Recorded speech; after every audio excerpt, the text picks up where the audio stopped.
चलिए आगे वाला क्वेश्चन में देख रहा था कि सिद्ध करें कि 3 प्लस √5 अपरिमेय संख्या है। तो हमने क्या किया कि 3 प्लस √5 बराबर p बटा q, यानी कि इसको परिमेय संख्या के रूप में क्या किया, कन्वर्ट कर दिया है, जहाँ p एवं q पूर्णांक संख्या है और q equal to not zero है। ठीक है, नॉट जीरो होता ही है, नॉट जीरो। तो 3 प्लस 2√5 बराबर p बटा q। तो 2√5 इसको क्या किया है कि प्लस, यानी कि समीकरण के इस साइड में है कि प्लस में है, तो दूसरे साइड में जाएगा तो माइनस में हो जाएगा, यानी कि चिन्ह बदल जाएगा। चिन्ह बदलेगा तो -3 आ जाएगा, -3 बटा 1 लिख दिए हैं। अब देखिए यहाँ पे 2√5 ये आपका p बटा q -3/1 हो गया। अब देखिए रूट ये 2 इधर गुना के रूप में है, तो समीकरण के दूसरे साइड में जाएगा तो ये भागा के रूप में आ जाएगा, यानी कि भाग के रूप में हो जाएगा। तो √5 अकेला बच गया बराबर p -3q बटा 2q, यानी कि अभी हम इसको चेंज किया है तो 2q के रूप में लिख दिए हैं, यानी कि जो गुना में था तो तुरंत यह इसमें यहाँ पे आएगा तो भागा में आ जाएगा यहाँ पे। तो यहाँ RHS में p, 3q एवं 2q सभी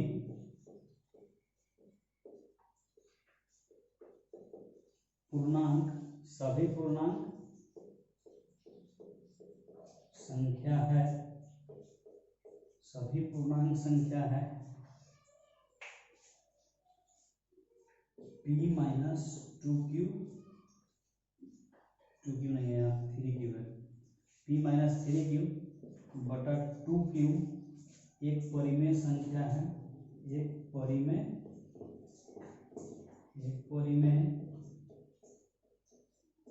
संख्या है, परंतु क्या है कि लेकिन या परंतु LHS में √5 एक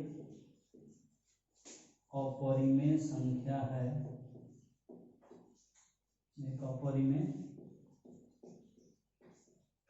संख्या है, अपरिमेय संख्या है। ठीक है, एक बार और मिला लीजिए कि 3 प्लस 2√5 बराबर p बटा q लिखे हैं, जहाँ p एवं q पूर्णांक संख्या है, q equal to not zero होगा, p यहाँ पे p बटा q यहाँ पे, यानी कि 3 प्लस 2√5 बराबर p बटा q हो गया। इसमें करना क्या है कि अब 2 यहाँ पे इसका हम चिन्ह बदले हैं, यानी कि 3 जो यहाँ पे प्लस में है तो समीकरण के दूसरे साइड में जाएगा तो माइनस में हो जाएगा, तो माइनस में 3 बटा 1 हो गया। अब यहाँ पे जो 2 है ये गुना के रूप में, यानी कि 2 गुना √5, तो इसको हम 2√5 लिख सकते हैं, लिखते ही हैं 2√5 लिखते हैं। तो ये गुना के रूप में है तो हम समीकरण के दूसरे साइड में ले जाएंगे इसको 2 को, तो ये भागा के रूप में आएगा, इसलिए हम क्या किए हैं कि 2q कर दिए यहाँ पे। किसी को दिक्कत नहीं होना चाहिए, जैसे में है कि इसको एक बार और समझ लें, 2√5 बराबर हम लिखते हैं यहाँ पे कि p माइनस 3q बटा q। अब ये गुना के रूप में है तो भागा के रूप में आएगा, तो बटा में एक ऐसे करके भी आएगा तो 1/2, तो यहाँ पे 2q ही होगा। ठीक है, तो इसीलिए हम यहाँ पे डायरेक्ट 2q लिख दिए हैं। फिर है कि यहाँ RHS में p, 3q एवं 2q सभी पूर्णांक संख्या है, इसलिए p माइनस 3q बटा 2q एक परिमेय संख्या है, परंतु LHS में यानी कि लेफ्ट हैंड साइड में बाएं तरफ √5 एक अपरिमेय संख्या है, एक अपरिमेय संख्या है। तो हम आगे अब चलते हैं।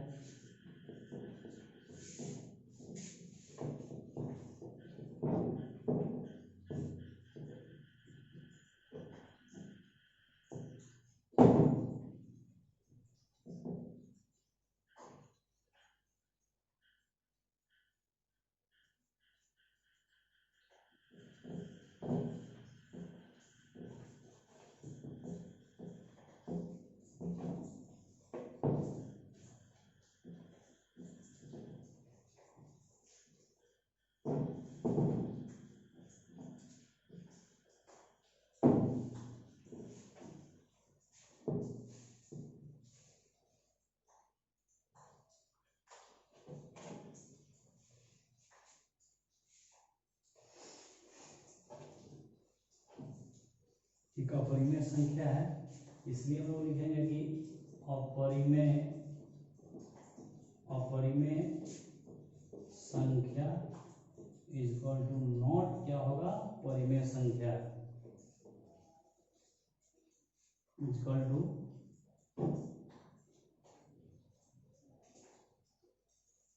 टू नॉट परिमेय संख्या इक्वल टू नॉट परिमेय संख्या। ठीक है, यानी कि परिमेय संख्या और अपरिमेय संख्या का भाग हम लोग जानते हैं कि अपरिमेय संख्या ये होता है, लिखेंगे कि इसलिए हमारी मान्यता गलत साबित हुआ, इसलिए 3 + 2√5 एक अपरिमेय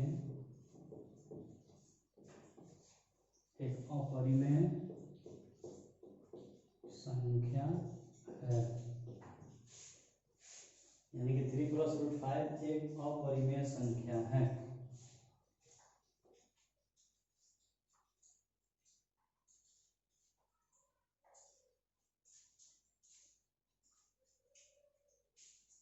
अब इस टाइप के क्वेश्चन में कोई दिक्कत नहीं होना चाहिए, ये बन जाएगा आप लोगों से।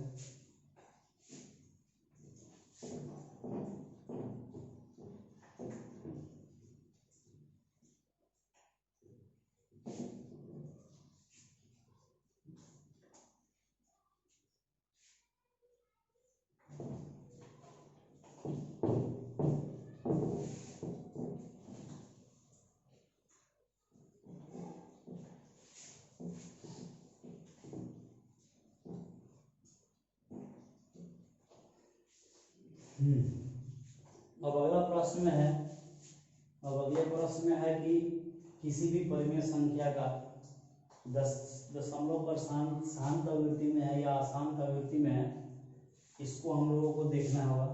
कि इसमें अगला क्वेश्चन में है कि शांत आवृत्ति में, देखिए उसके पहले थोड़ा सा और समझ लेते हैं।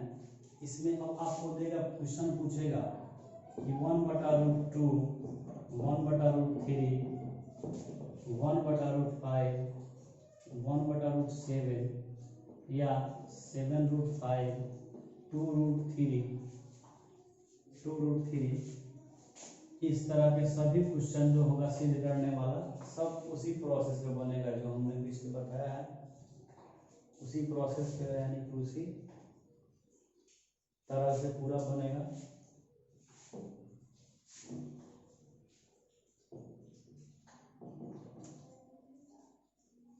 अब आगे देखते हैं।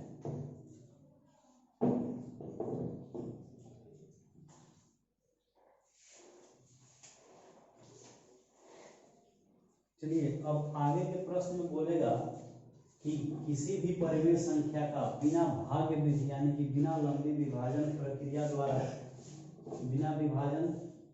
द्वारा साबित करें, यानी कि बताए कि वह उसका दशमलव प्रसार जो है परिमेय संख्या का, वह शांत आवृत्ति में है, अथवा अशांत आवृत्ति में है, यही हम लोगों को देखना है। तो ये क्वेश्चन है कि 17/8 इसका क्या करेंगे। किसी भी परिमेय संख्या का शांत और अशांत देखने के लिए सबसे सरल तरीका है कि हर का, यानी कि नीचे वाले का वो अभाज्य गुणनखंड विधि से इसका एलसीएम निकाल देंगे। अभाज्य गुणनखंड विधि से इसको तोड़ेंगे तो 2 दूना 4, दूसरे 2 दूना 4, ये 2 हो गया। अब सीधा लिखेंगे कि नीचे वाले को, यानी कि 8 = 2 × 2 × 2, यानी कि 2 के पावर 3। तो इसके पहले हम लोगों ने देखा था कि जब हर का अभाज्य गुणनखंड 2 × m × 5,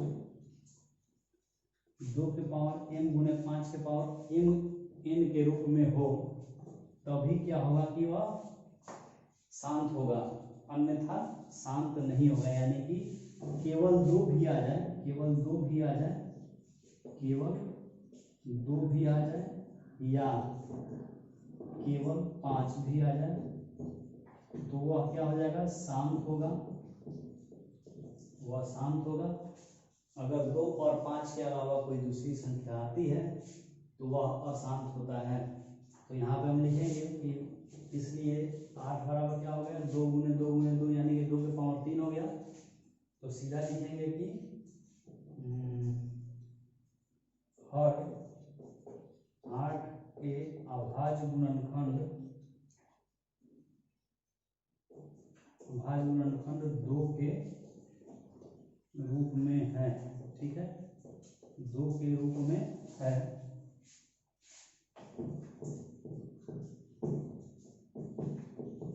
दो के रूप में है, इसलिए इसका दशमलव प्रसार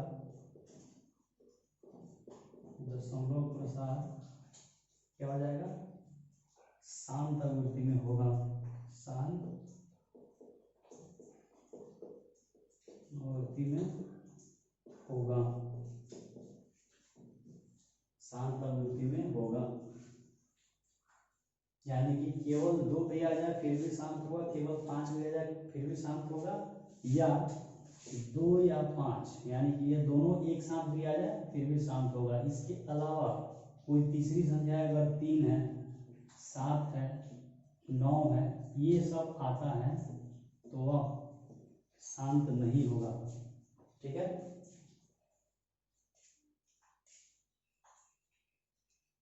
चलिए अब आगे देखते हैं।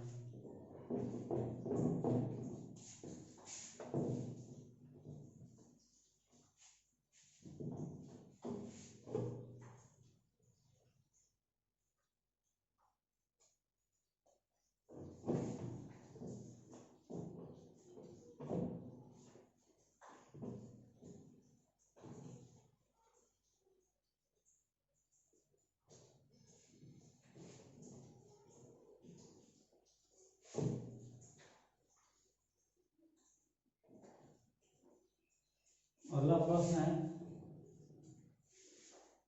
प्रश्न है 64/455।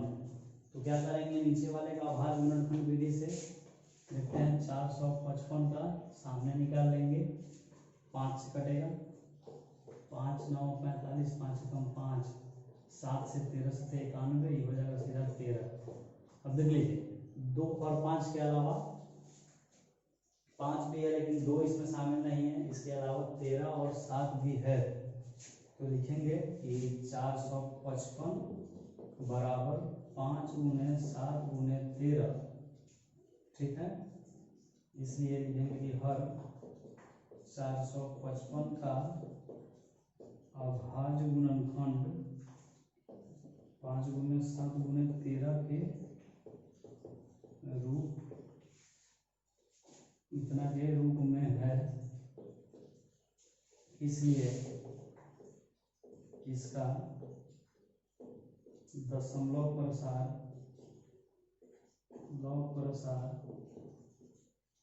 इसलिए इसका दशमलव प्रसार अशांत आवृत्ति में होगा,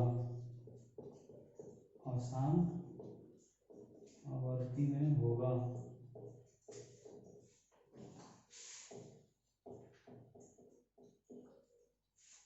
अशांत आवृत्ति में होगा। एक और क्वेश्चन यहाँ पे देख लीजिए थोड़ा सा कि अगर 8/125 रहता है क्वेश्चन, तो इसका परिमेय का अभाज्य गुणनखंड विधि से निकालेंगे तो 5 रहेगा, तब 25 × 125, 25 5 5, यहाँ पे 5 आ गया। तो जैसे बोले हैं कि केवल 5 या केवल 2 हो फिर भी शांत होगा, तो इसका क्या लिखेंगे कि 125 बराबर 5 गुने 5 गुने 5 यानी कि 5 के पावर 3 हो जाएगा। तो क्या करेंगे, फिर लिखेंगे कि हर 455 का अभाज्य गुणनखंड लिखेंगे, इसलिए हर 125 का इसी तरह अभाज्य गुणनखंड 5 के पावर 3 के रूप में है, इसलिए इसका दशमलव प्रसार क्या हो जाएगा, शांत आवृत्ति में होगा।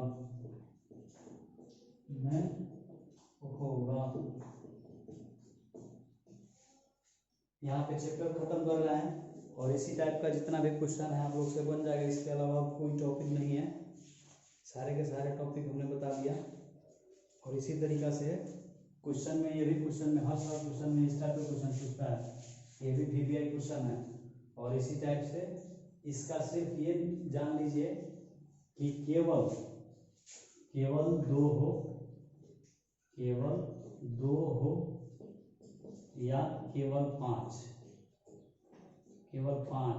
फिर भी क्या होगा, शांत होगा, या 2 के पावर m गुने 5 के पावर n इसके रूप में भी हो तो क्या हो जाएगा, शांत आवृत्ति में होगा। अगर इसके अलावा कोई तीसरा संख्या आता है तो वह अशांत आवृत्ति में होता है। आपका वास्तविक संख्या आज समाप्त हो रहा है और समाप्त होता है। कल से बहुपद चैप्टर चलेगा।